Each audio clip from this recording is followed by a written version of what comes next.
Muito bem, a partir de agora nós falamos direto do estúdio da Rádio Bandeirantes Campinas, vocês sabem, o nosso local oficial das entrevistas especiais. E no dia de hoje nós recebemos com grande alegria o Dr. Roberto Franco do Amaral. É um médico especialista em medicina laboratorial e que há muito tempo se dedica à qualidade de vida, longevidade, enfim, um assunto que interessa a todos nós e que nós vamos falar muito sobre isso a partir de agora. Seja bem-vindo, doutor. Eu que agradeço, Gustavo. Sempre um prazer aí participar do seu programa. A gente sempre faz aquela pergunta tradicional, porque eu acho que é importante e serve como começo. Quando se pensa em qualidade de vida, às vezes não está diretamente relacionado à ausência de doenças, né? É bom que as pessoas saibam, né? É uma palavra que dá margem para muitos assuntos, né? Porque, afinal, o que é qualidade de vida, né? Você vai ter questões ligadas à condição financeira, a questões de saúde, como é o nosso campo.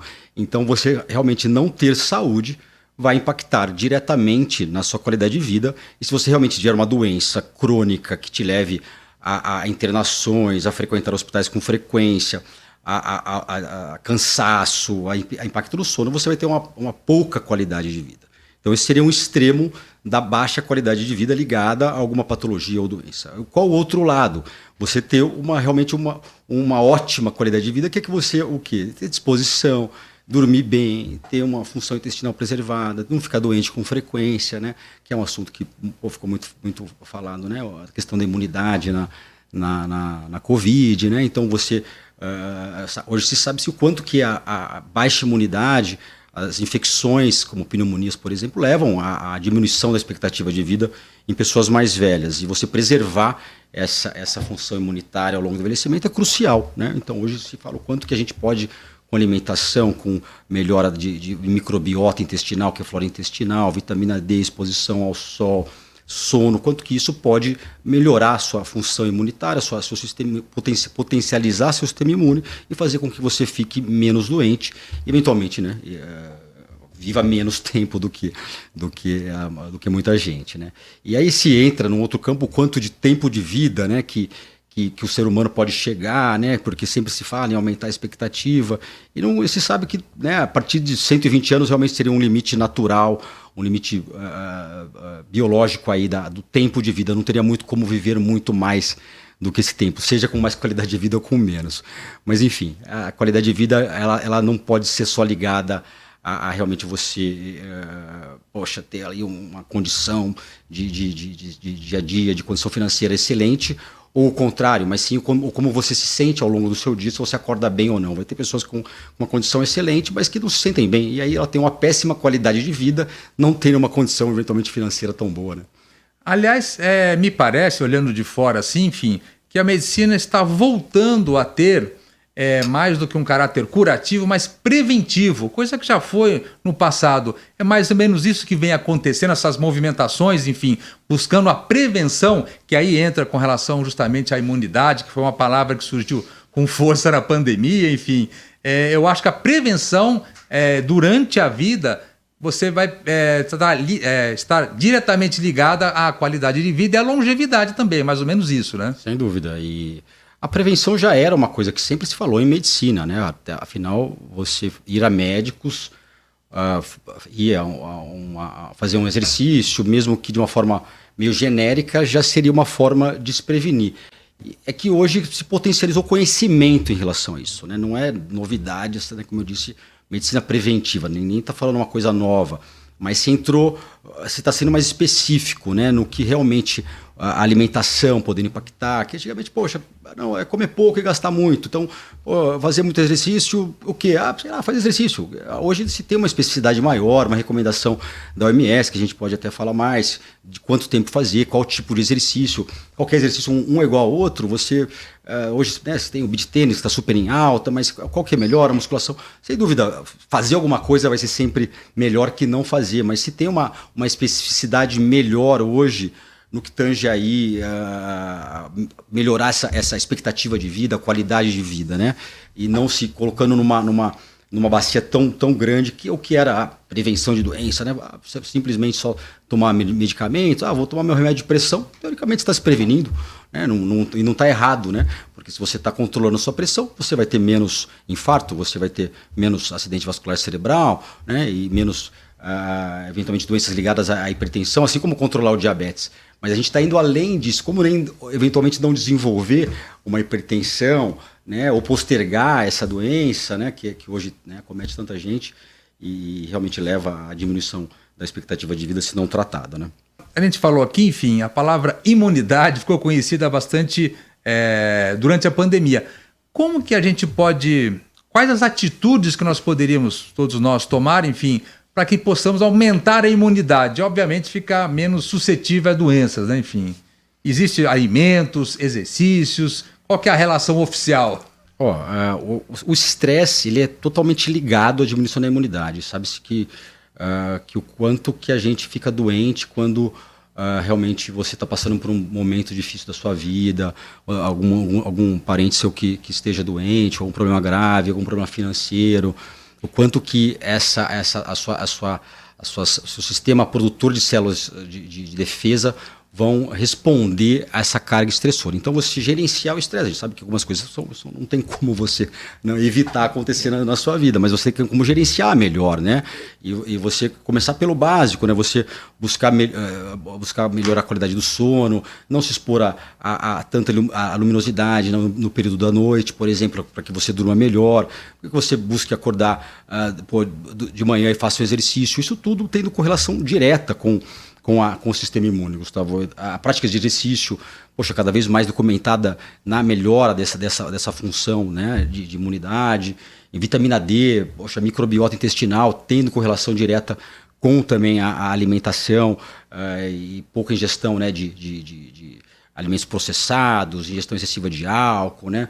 Hoje se fala muito em adoçantes artificiais, o quanto que os adoçantes podem impactar também nessa flora, o que também impactaria na sua imunidade, e algumas doenças tendo desfechos aí totalmente correlacionado com essa baixa imunidade, né?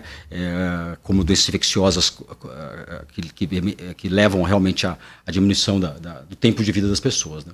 O estresse eventual, enfim, eu acho que não tem tanto problema. O problema é quando você tem uma carga de estresse constante por muito tempo. Isso mata, né? Sem dúvida.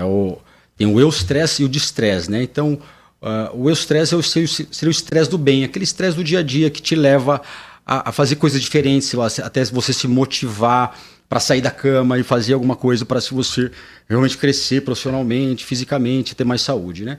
E o distresse seria aquele estresse maligno, né? O estresse realmente de uma carga intensa de trabalho, de uma cobrança pessoal, realmente de um desconforto ali no seu dia a dia, seja profissionalmente, ou seja por algum problema mesmo de saúde, te levando a outros problemas. Então, o estresse maligno realmente sendo crucial e altamente ruim para o seu sistema de saúde como um todo, aumentando as chances de obesidade, câncer, depressão, ansiedade, enfim, várias doenças que aí estão em voga aí, né? Existem algumas dietas que dizem que aumenta a longevidade, qualidade de vida também, enfim. Aí envolve aquelas dietas da moda.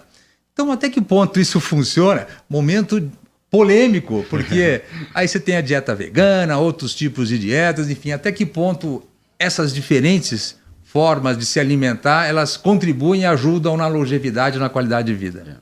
A dieta ganha aí um espaço cada vez maior na questão de envelhecimento saudável, de realmente evitar doenças ligadas ao envelhecimento.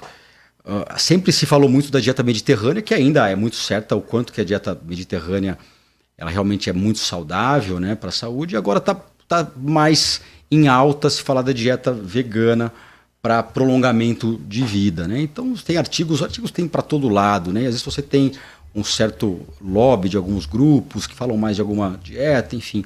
E o que eu mais gosto realmente de entender, até porque você imagina você fazer um estudo com alimentação, quanto que seria até difícil, né? Porque sim, você vai ter que é a longo prazo, né? A quantidade de coisas que vão acontecer, a quantidade de tempo, né? Outras coisas que podem ter impactado, aquele grupo que só ficou fazendo dieta vegana, outro grupo não fez vegana, mas e outras coisas que eventualmente eles fizeram, que outro cara não falou nada, mas ele bebeu mais ou bebeu menos, outros usou droga, não usou, teve mais estresse, e às vezes não foi computado naquele estudo. E agora tem até um documentário que está na Netflix falando de dois gêmeos, mas, cara, quero ver em grandes quantidades, né? Para ver o quanto que realmente impacta. Mas vamos usar um pouco de cada, né? Então, você realmente, talvez um consumo excessivo de proteína animal, talvez realmente não seja bom. Você tem um equilíbrio entre consumo bom de vegetais ao longo do dia, de todos os tipos de vegetais, alguns grãos, e proteína animal, para eventualmente... A proteína animal sabe o quanto que ela é benéfica para massa muscular, né? Alguns vão, né? Alguns veganos não, mas a proteína vegana também consegue. Mas enfim, você vai conseguir um aporte proteico em maior quantidade com uma proteína animal, mas também só proteína animal talvez não seja tão bacana. Então você realmente ter, até pensando em meio ambiente, pensando em consumo de água, se você equalizar melhor, você consegue, vamos dizer que a dieta vegana ela faria você infartar menos. Isso tá bem certo hoje, alguns artigos mostrando isso. Porém, uma dieta com mais proteína animal faria você ter mais massa muscular, mais condição física. A gente não falou ali que a ideia era você juntar essa parte física com a diminuição de doença cardiovascular. Então, ou seja, é um pouco do conhecimento de cada, né? Sim. Você tem um aporte proteico um aporte proteico melhor para manter essa estrutura física com os benefícios vegetais, com menos proteína para eventualmente infartar menos, ter menos câncer, né? Existe o sedentário. Qual que é se eu avançar do sedentarismo uma casa para deixar essa condição de sedentário, o que eu preciso fazer? Qual que é o mínimo que eu preciso fazer? O que a Organização Mundial de Saúde preconiza é o mínimo de 150 minutos por semana. Então você poderia até dividir em 2 dias, em um dia seria suficiente? Teoricamente sim, né? Mas, poxa, você conseguiria fazer em um dia 150 minutos, depois 6 dias não fazer mais nada. Mas, ok, né? Tá. Já que é a regra, vamos seguir ela. Né? Ao pé da letra. Eventualmente você pode dividir, o que seria muito mais óbvio, né? Você distribuir esses 150 minutos aí em 7 dias, ou em 5 dias, que daria seus 30 minutos, um número até fácil de se atingir, se a gente pensar em 5 dias, mesclando, né, atividades de força, até porque se a gente falar em qualidade de vida, se você, não adiantou você ali controlou a hipertensão, controlou o diabetes, você não tem Alzheimer, mas você não consegue se carregar, você não consegue levantar da cadeira, você não consegue subir uma escada, não vai adiantar muito. Ou o contrário também, o cara ficou lá, o cara fez fortão também, usou esteroides, usou várias coisas para ficar fortão, fez muita musculação, mas infartou com 45 também. Entendi. Não é inteligente. Ou também não tem nada e tem Alzheimer. Então olha que também, como não é tão simples assim, você tem que manter uma capacidade cognitiva, intelectual, né, preservada, porque vai ser determinante, né? A gente está aqui falando por conta de uma capacidade intelectual que naturalmente a gente vê o quanto se deteriora em pessoas de 80 anos, 90 anos para cima em relação à memória, né? Capacidade de memorização, lembrar os lugares. Atrelado a uma doença, a ausência de doenças cardiovasculares, ou controle de doenças cardiovasculares, como a gente falou que o quanto que elas são aí, o quanto que elas matam, né, no dia a dia. Se fala hoje, morrem mais ou menos 1.000 pessoas do coração por dia só no Brasil, né? Então é um número alto. E atrelado a você ter essa imunidade preservada é uma capacidade física também preservada, né? Você ter articulações saudáveis, massa muscular saudável e massa óssea. Então é juntar tudo isso para que você tenha essa qualidade de vida tão falada com expectativa de vida. Poxa, então são um conjunto de fatores aí que a gente 150 minutos não vai dar tempo.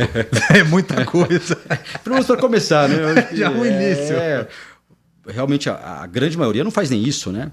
Então, você pegar nas populações, até jovens, né? Que até por uma questão de necessidade, os jovens falam, eu preciso menos, né? Então, se vê que 30% dos jovens fazem essa quantidade de exercício, né? 30%? Né? Dos jovens. Sim. E nas camadas mais velhas vai se aumentando, né? Até vai se tendo uma maior conscientização, muitas vezes com o envelhecimento, e as pessoas vão se importando mais com a questão da relação de exercício com saúde, né? E o jovem acaba que, naturalmente, biologicamente, ele já está mais preparado para ter saúde, e eventualmente ele se preocupa menos com alguma coisa que, né, ele precisaria fazer para ter mais saúde ou menos doença, né? Quando se pensa em anti-envelhecimento, enfim, que faz parte, inclusive, dessa qualidade de vida, da longevidade, quais áreas a gente teve mais evolução ou vem acontecendo mais evolução quando se pensa em anti-envelhecimento? Não são nos exercícios, nos medicamentos, enfim, onde a gente consegue identificar que é onde tem mais tendência para ajudar, enfim, para ajudar realmente no anti-envelhecimento? Seria basicamente, né, estilo de vida, né, anti-envelhecimento como prática regular de exercício, você potencializando ao máximo esse conhecimento em relação à prática regular de atividades de força com atividades aeróbicas, né, ou atividades também em que te levem a um estresse, até estresse benigno intelectual. Então o cara praticar línguas, praticar uma arte, seja musical, ou seja, algum tipo de artes plásticas com exercício, ou seja, ele vai conseguir atrelar essa parte cerebral, cognitiva, com a parte de força e com a parte cardiovascular. Então isso, poxa, do ponto de vista aí, em relação a atividades, seria fantástico, né, se alguém conseguir unir, né? Atrelado a uma boa alimentação, sono, gerenciamento do estresse, e você simplesmente atender ao mínimo que sempre se falou, que agora se fala também tanto outras coisas ligadas a estilo de vida, que se esquece também de controle de doenças, né? Então, hoje a gente vê as pessoas, né, eu comentei da hipertensão, eu vejo, é difícil hoje as pessoas tomarem os remédios, né? Então muita gente não toma. Se criou também um preconceito muito grande, Gustavo, por parte de algumas profissionais, até por parte das pessoas, que às vezes passaram a ter, de uma forma errônea, né, ojeriza um pouco, não vou tomar medicamento, só quero tomar a forma natural disso, o que eu posso fazer? Legal. Um chá de camomila que melhor. E não vai ser bem assim. A gente, até sendo anti-envelhecimento, você tem que entrar na alopatia para realmente postergar. Se sabe o quanto que realmente alguns medicamentos vão postergar. E é engraçado que quando as pessoas caem num hospital, elas vão querer tomar o medicamento mesmo porque elas estão passando mal, né? Às vezes, quando elas não estão realmente doentes, elas ficam reticentes em usar aquele, não, porque eu não preciso, né? Mas é uma hipertensão, um diabetes, por exemplo, ele passa desapercebido, uma doença renal, né? Elas são anos, às vezes, para você chegar a um diagnóstico. Então, o básico seria, até antes de tudo, você controlar umas doenças que apareçam e não ter realmente esse preconceito, né? A gente sabe quanto é a importância, por décadas, o quanto isso aumentou a expectativa do indivíduo, foi a vacinação, que hoje a gente vê uma reticência, né, em algumas áreas, né, infelizmente. Então, você fazendo esse básico, mais todo esse conhecimento que vem, né, e não criando essa polarização, né, não é... mistura política com saúde, com exato. Futebol, exato. Com religião, mistura exato. Tudo. Então, unir o que já tinha de certo, né, que a gente sempre viu que veio dando certo. Afinal, a expectativa de vida não vem aumentando de agora, né? A gente vê nas últimas décadas, antes de se falar tanto dessa questão lifestyle, estilo de vida, o quanto já está se vendo aumento de expectativa de vida em função de do melhor conhecimento médico geral em relação a tratamentos médicos, tratamento de câncer, tratamento de doenças do coração, né? E aí você, usar dessas armas todas que a gente já tinha com um estilo de vida, fantástico, né? Então, por que não usar de todas as armas, né? Pergunta agora no final da nossa conversa: jejum intermitente, sim, não, por quê? Sim ou não? Quais são os benefícios? O jejum é uma prática cada vez mais documentada e se mostrando muito benéfica para a saúde, né? Assim como qualquer outra orientação, né? O ideal é que que a pessoa faça com conhecimento. Muitos até falam, eu já faço jejum na cor. Tipo, o cara vai lá, come uma pizza inteira à noite, aí não acorda de manhã e fala que faz jejum, né? Mas aí o jejum vai ser benéfico dentro de um contexto de uma alimentação saudável. Não é só simplesmente você acordar e não comer nada e depois você... jantar uma pizza inteira e vou só almoçar depois. É natural que se você comer aí uma pizza ou qualquer alimento com muitas calorias à noite, aconteceu o quê? Você vai dormir, não vai gastar, você de manhã vai estar sem fome. Então, nossa, eu faço jejum. Pô, velho, você não teria fome naturalmente. Eu quero ver você fazer um jejum. Se você fez um jantar equilibrado, às 9 da noite, deitou à meia-noite, acordou e não comeu café da manhã. E aí que você viu, se viu os benefícios, Gustavo. Você vê nos benefícios de uma diminuição dos níveis de açúcar do sangue, a diminuição da insulina, o que aumenta um pouquinho o cortisol, que dentro de um contexto ali de açúcar baixo, insulina mais baixa, é benéfico para a saúde, melhorando a nossa capacidade anti-inflamatória. Então, o jejum tendo vários benefícios para melhorar a plasticidade cerebral, que seria a formação de novos neurônios. Então, sim, você tem muitos artigos mostrando os benefícios do jejum, é que o pessoal também, né, mais uma vez, começa a potencializar demais. Hoje você já vê grupos fazendo 3 dias de jejum. 3 dias? Tem para você ter ideia, tem centros nos Estados Unidos, né, que os caras ficam um mês, tipo, como se fosse um spa de jejum. E aí aquilo vira, né, a manchete. Uma mulher teve um problema de saúde fazendo jejum, mas, poxa, de que forma que ela também usou daquilo como mais uma arma, né? Ok, o exercício em excesso, pessoal, você sabe o quanto que você fala aqui, que os atletas de alta performance, eles mesmos falam, a gente não está aqui para a saúde. Então você sabe que o exercício em demasia não é mais saudável. Sim. Então o jejum em demasia também não é, porque a gente viu que você eventualmente passar até 24 horas, o mais famoso é o jejum de 16 horas, né? Seria o que se falaria que é o mínimo para você realmente passar a ter um benefício, que seria mais ou menos você jantou às 9 e almoçou ao meio-dia, às 13 horas, e aí com esse tempo todo você conseguiria ter essa redução desses hormônios, né? Ou a diminuição do açúcar no sangue, para se ter um benefício. Mas não, a pessoa não, se 16 faz bem, então vamos fazer o dobro, vamos fazer 5 vezes mais que isso. Aí realmente você pode... Aí você vê até pessoas fazendo isso tomando medicamento, né? Que aí fala, poxa, mas a ideia não era realmente você, poxa, usar o jejum para ter um benefício e não usar o medicamento, não. O cara usa o medicamento, ele aplica lá o Ozempic e faz o jejum para... Eu queria aproveitar também e falar justamente do Ozempic, que eu acho que é um dos fenômenos que aconteceram aí recentemente, todo mundo buscando esse medicamento que inicialmente, se eu não me engano, nem era a função dele o emagrecimento, mas cuidar de diabetes, mas que se descobriu que ele causava o emagrecimento e a partir daí aconteceram alguns outros medicamentos que se apresentam aí sem os efeitos colaterais, não sei se tem ou não, enfim... Mas é um medicamento que tem que tomar com parcimônia, né? Como todos os medicamentos, né? Se mostrou um medicamento muito seguro. Realmente ele era um medicamento, a princípio, para controlar o açúcar no sangue. E se viu que essas pessoas, né, controlar o açúcar no sangue, o açúcar alto é o diabetes, né? Quando fica incontrolável. E aí a pessoa passava a usar esse medicamento para controlar o açúcar, diminuir os níveis de glicose. E se viu que algumas dessas pessoas emagreciam. E aí de medicamento para diabetes virou medicamento para obesidade, que hoje é aprovado. Oficialmente, a semaglutida já é aprovada, né? A versão comercial, o Ozempic, teoricamente não seria aprovado para obesidade, mas o Wegovy, que está para chegar aqui no Brasil, que é a semaglutida, já... Então a substância que faz esse efeito também consta oficialmente nesse novo medicamento. A semaglutida já é aprovada para obesidade e com a roupagem de Wegovy, ela formalmente ela vai ter essa indicação e já está se vendo outros medicamentos, tirzepatida, que é o Mounjaro, que já está aprovado no Brasil, que também vai nessa rota, vai numa rota parecida, uma rota muito parecida com o que a semaglutida faz, chama agonistas GLP-1, essa semaglutida, a liraglutida, que é o Saxenda, que é o Victoza, que ficou muito famoso alguns anos atrás também.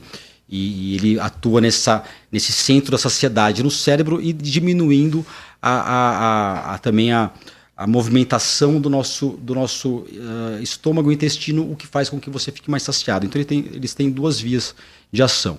E aí surgiram os agonistas GLP-1 e GLP-2, que é esse Mounjaro que está para chegar aqui, já está aprovado no Brasil, mas que também já é um fenômeno nos Estados Unidos. Hoje vários pacientes que já conseguem comprar lá, já compram.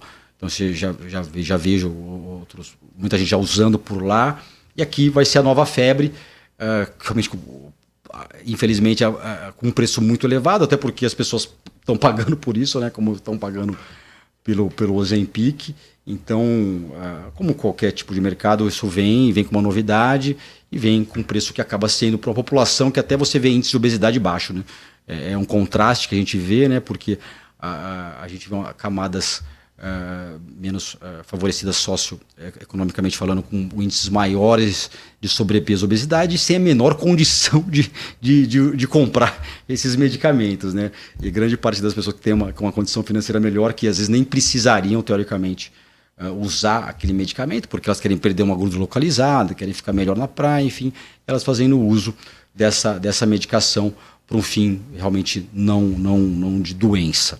Mas, como você perguntou, drogas que se mostraram seguras, até mais que outros medicamentos para obesidade, né, o que se mostrou bom também, poucos efeitos colaterais, desde que bem indicados, né?